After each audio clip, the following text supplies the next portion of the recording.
Offers have fundamentally changed in 2026.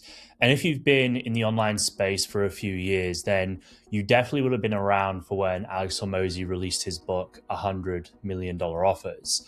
And whilst this was a great book, it also unleashed a lot of problems on the market.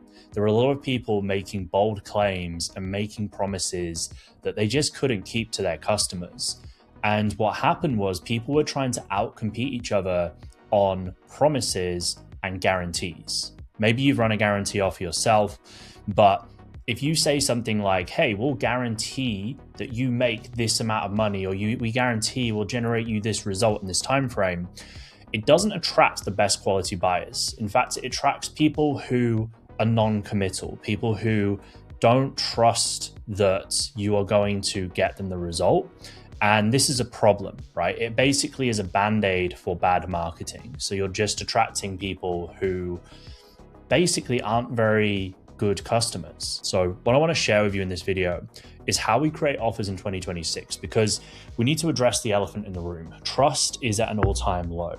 And we need to have marketing that builds know, like, and trust, but we also need to have an offer that meets people where they're at. So people are skeptical, right? People have been burnt before, especially if you're working with more sophisticated buyers, and especially if you have like a business offer, right? Like for some people, if you're selling something like fitness, maybe they've never invested in coaching before and you're having to sell them on the idea of coaching, which is still a problem in itself. But if somebody's in like the business or agency space, then they have definitely made some investments before and they probably felt like they've been burnt before. So instead of trying to sell something for a long time period, right, this is what most people do. They get on a sales call and they try and sell somebody on like a 4, 6, or even 12-month commitment, right? And whether it's a paid in full offer or a month-to-month retainer, that's still a massive commitment for somebody to jump into, especially if they haven't had that many touch points with you. Now, there's an easy way to reframe this, and I'm going to break it down because we had an issue with one of our clients. So in December of last year, 2025, their business, which has been a 7-figure business for multiple years, like before we started working with them 18 months ago, they were already a 7-figure business. However, in December, things started to slow down. And what they were doing is they were selling a 12-month program. It was $12,000, and people could split pay at, $1K a month. They didn't incentivize paid in fulls. They just did $12K, and then if people want a payment plan, you could do $1K a month. But it was a 12-month commitment. It was a big commitment for somebody to make. And they did make sales, and because it was such a high price point, and because they had very good retention, they were able to maintain 7 figures a year. So they had their client results dialed in. They knew they could get amazing client results. They had an offer that was very community-led. So this is a business coaching offer, and they work with gym owners, right? So everybody coming in is a gym owner. They connect on a personal level because, they're all growing the same business. They all have the same problems. And the person who ran this business had previously grown very successful gyms. So this company knows what they're doing. They're very hands-on, very supportive. It's a very good offer. The problem is people just don't want to jump in and commit to 12 months.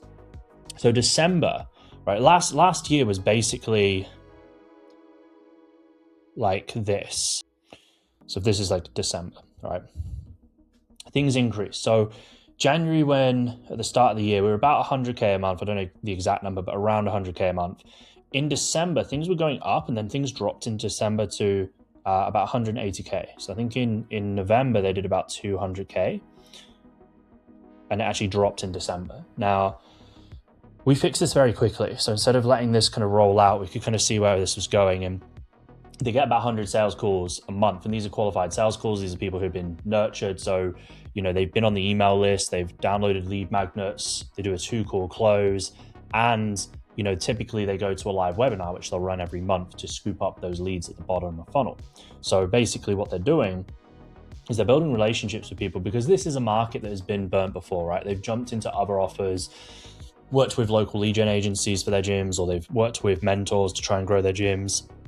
They always feel like they've been burnt. So skeptical market, and even with growing a lot of relationships with these people and going deep, they still at the end of it didn't want to commit. So all we did at the start of this year, right? We're in April now, so don't really have much data yet. But like if we go from January to February, January we did 200. February we did 220. March we did 240. April we should do probably 250 or 260, right? So it's compounding and it's building month on month. Now all we did in January is we changed the offer. And this is just the front end. So their core offer of the 12 months, right? So they still had 12-month mastermind. This is their core program. They actually have 2 levels to this, and I'll break this down in a second. But all we did on the front end is we sold month 1. And month 1 was already structured as an on-ramp offer, right? So when somebody gets started, they don't jump straight into like just a ton of information and get overwhelmed. There's an on-ramp in month 1 for any client that comes in prior to launching this new offer. So all we did is we took that on-ramp and that became the offer on the call. So you're not committing to 12 months, you're committing to 1 month. And then after that, you can love it and you stay in for 12 months, or you leave it and you walk away, and that's it, right? So it's a 1K commitment instead of 12K. Now, even if people are on payment plans, technically they're paying 1K up front, they're still locked in for 12K. So on this new offer, they're only locked in to pay 1K. Now, one of the good things with this as well is they're able to sell this not just through sales calls, but through the sales doc and webinars.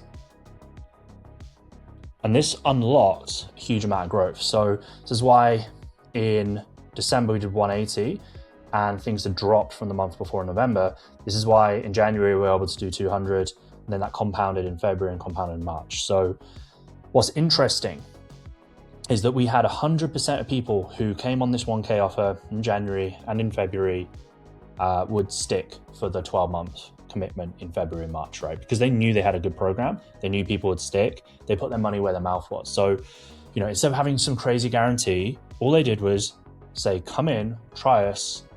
And if you don't love us, then you can leave after a month, right? It wasn't a refund. It wasn't an offer like that where it's like, hey, we'll guarantee you this crazy result. Otherwise, we'll give you your money back. It was literally just come in and try us out. We know we're good. We know we can help people like you. And if for whatever reason you don't love it, then there's no lock-in, right? You can leave after that first month. You don't have to make a commitment. And it works incredibly well, right? Swept up a load of sales, people who had been on the list for a while, but also people who had come in quite recently as well, so newer leads. Now, the other part of offers, right, and this isn't just specific for this kind of offer, is selling access or proximity. So this is how this business works, and this is how our business works, and this is how most of our clients work. So you have a, sort of very high ticket offer, a very high ticket touch point. You have a high ticket, and then you sort of have like a mid ticket. Now, the way theirs works, they don't technically pitch this very high ticket because this is a partnership where they actually sort of do takeovers and they do sort of equity with gyms that they take over, right? They only take on a few people with this. This isn't included in the revenue that I'm talking about here. It's essentially a separate entity. So the main thing they're focusing on is they have their 12K offer for the year, which is their program, and it includes retreats and one-to-one support. Now the mid-ticket is the same program, but it doesn't have the retreats and the one-to-one, and it basically costs $500 a month or $6K for the year, right? So, and this one's $1K a month.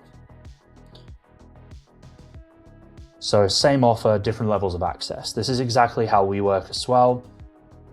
And this is how you can run it. And I'll break down different examples, right? So we have a done for you partnership. We have one-to-one, and then we have a program.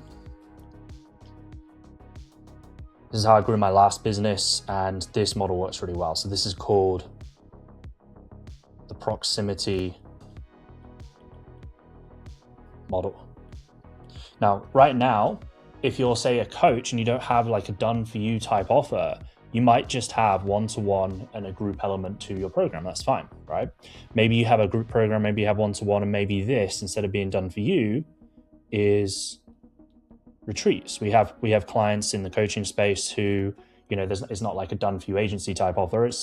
They're in like B2C, they do spiritual or health related offers. And instead of, that sort of smaller high ticket offer being done for you, it's a retreat.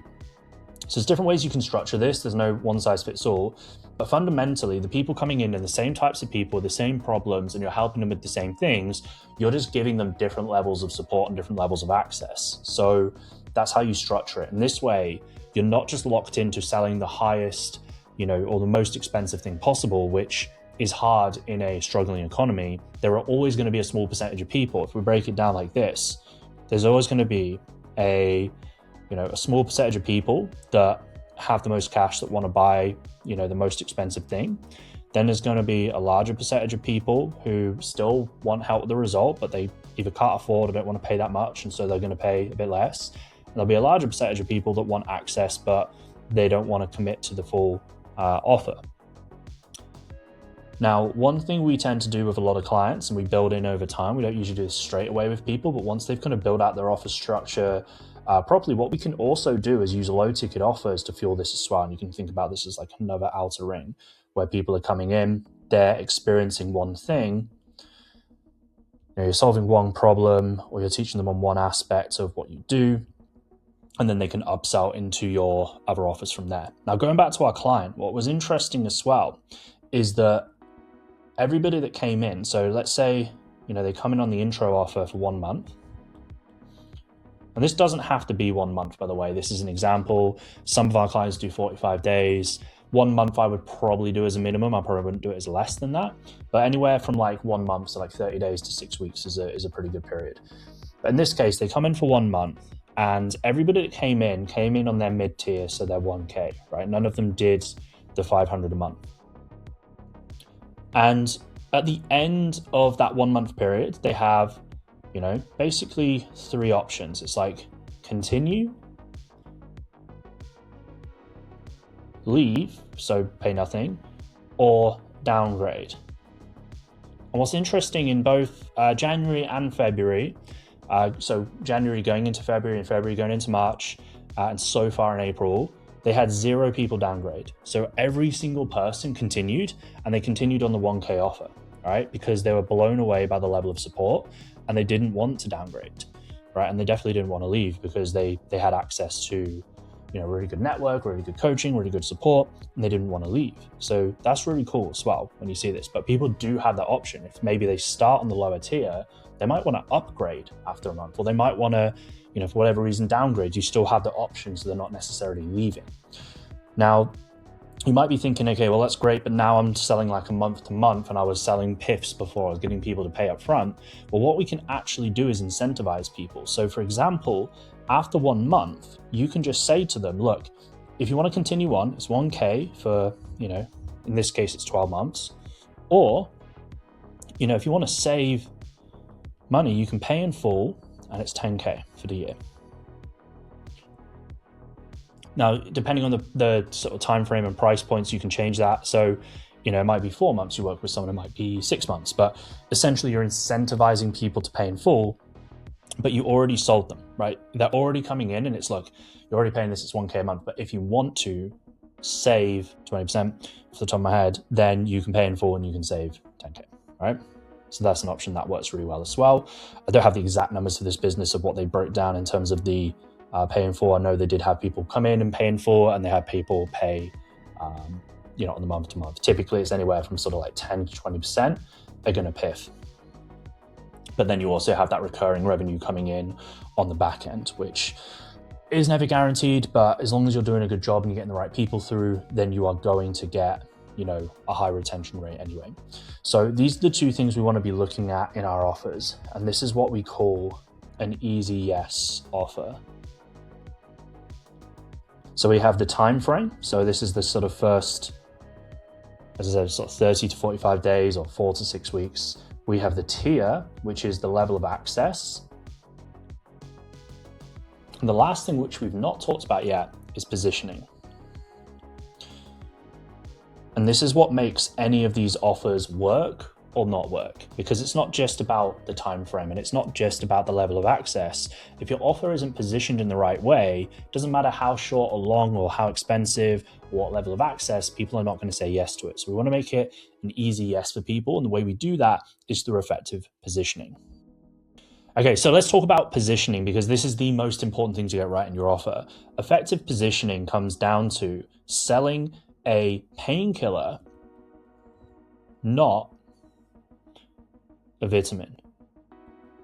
It's the difference between having an offer that is a must-have versus a nice-to-have. And right now, if you're experiencing people telling you that I need to think about it, now's not the right time, and they're just making more and more objections, it is simply because you're probably selling a vitamin and your offer feels like a nice to have instead of it being a painkiller and a must have. And the difference is, if you think about it like this, let's say you're really sick and you have a pounding headache, right? I don't like to take a lot of pharmaceuticals, but a few weeks ago I had a migraine and my head was absolutely pounding. I was drinking water, I was trying to stretch my neck. I just couldn't get rid of this headache. So I went around the corner to my local pharmacy and I bought some ibuprofen, right? Some painkillers, some anti-inflammatories. I took those and my headache went away. In the shop, there's vitamins, right? They have different minerals, they have things. I know these are good for me. I know the B vitamin complexes, I know all these things that are good for me and they're going to help me in the long term, but they're not going to solve my immediate problem, which is I have a pounding headache right now and I have work to do. I had an afternoon of client calls that I needed to take and I could barely function, right? I couldn't look at a screen. I had a migraine. I needed to get rid of the migraine. I wasn't going to go and buy B vitamins. I was going to go and just buy a painkiller and solve the problem instantly. Right? Now, it's a short-term solution because that obviously doesn't solve the problem of why I had the migraine in the first place, but I was going to do that. And so you need to think about that with your offer as well. So you need to think about what is the number one pressing problem that people are talking to you about on the front end. So whether it's a sales conversation on a phone call, like a Zoom call, or you're having a conversation in the DMs, what is the number one pressing problem that people have? And then your offer needs to be focused on fixing one thing, one problem. If you're trying to sell something that's this big system, this big process, this big journey for somebody, that sounds great, but that sounds like a future problem that they're going to solve, not a right now situation of like, okay, I need to just solve this instantly. So that's the thing you need to fix in your offer positioning. You need to think about how you are solving a pressing problem for your audience right now and how you can fix the problem. Okay. So if we think about right now, if you're on a sales call with somebody and you're trying to sell, hey, we've got this like 5-part, process, and we're going to do, 1, we're going to do 2, we're going to do 3, we're going to do 4, we're going to do 5. And in 12 months time, you're going to, X, Y, and Z. This person doesn't care about that. They've jumped on that call. They're having the conversation because right now they're experiencing this problem that they want to get rid of as fast as possible. So you scrap all of that. You ask them about their problems. You ask them what's been causing this problem. You ask them how long this problem's been going on for. And you ask them how much of a priority is solving this problem right now. And they'll tell you, yeah, I need to get rid of this. I need to solve this problem, whether it's a business problem, whether it's a personal problem, whether it's a relationship problem. They need to solve this right now and say, okay, cool. So give us 30 days or give us 6 weeks, whatever the time frame is for your initial offer. And we are going to work on this thing together and we're going to solve this problem. Then after that, if you want to continue working with us, we have a 4, 6, 12 month, whatever the commitment is, program or process where we're going to work on these other aspects. But right now, we're just going to focus on this one thing, and it is a 30-day commitment, and it's $1,000, right? $500, $2,000. It's a price point that's easy to say yes to. It's a time frame that's easy to say yes to, and you have the positioning right where people are coming in and they understand, okay, I'm coming in, I'm paying this person, and they're going to solve this problem as fast as possible for me. So you need to figure out what is that problem in your market. You need to figure out how can you solve it as fast and effectively as possible. And then after that, how does that lead to the other aspects that you help people with? Because a lot of the time when you solve one problem for somebody, it doesn't solve all of their problems, right? There's usually people have a multitude of issues, or that problem has existed because of a multitude of issues. And so you're expanding out into those other problems. You're not just fixing everything for somebody in 30 days, because that just doesn't happen in any offer, right? So it needs to be realistic. And this is the last thing as well. People value realism now more than they do audacious promises, because if a market has been burnt before, right, trust is at an all-time low. If you come in and say like, hey, I'll make you $1 million tomorrow. Hey, I'll book you 100 sales calls tomorrow. Hey, I'll get you shredded and get you a 6-pack tomorrow. People don't believe it, right? They don't want to hear it. They know that it's bullshit. So they want a realistic offer. They want something that's like, they know that they can actually achieve and do and just get some momentum. And then they're going to be more open to work with you long term. So you don't need to sell them on bullshit. You don't need to make stuff up. You just need to sell them on something that they know is realistic, that solves this problem, and then allows them to move forward and get momentum.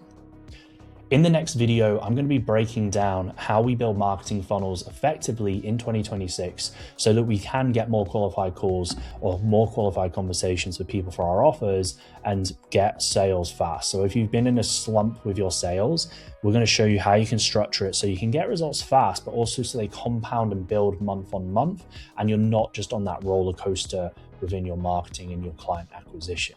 And if you are in a position where you're like, you know what, I need help right now. I need somebody to just look at what I'm doing, show me what's going wrong, why I'm losing money on my ads, why I'm not making sales right now, then DM me the word CA below, and I will show you exactly how we can help you get these systems up and running, get you momentum in the next 30 days so you can start making sales and get back on track with growing your business this year.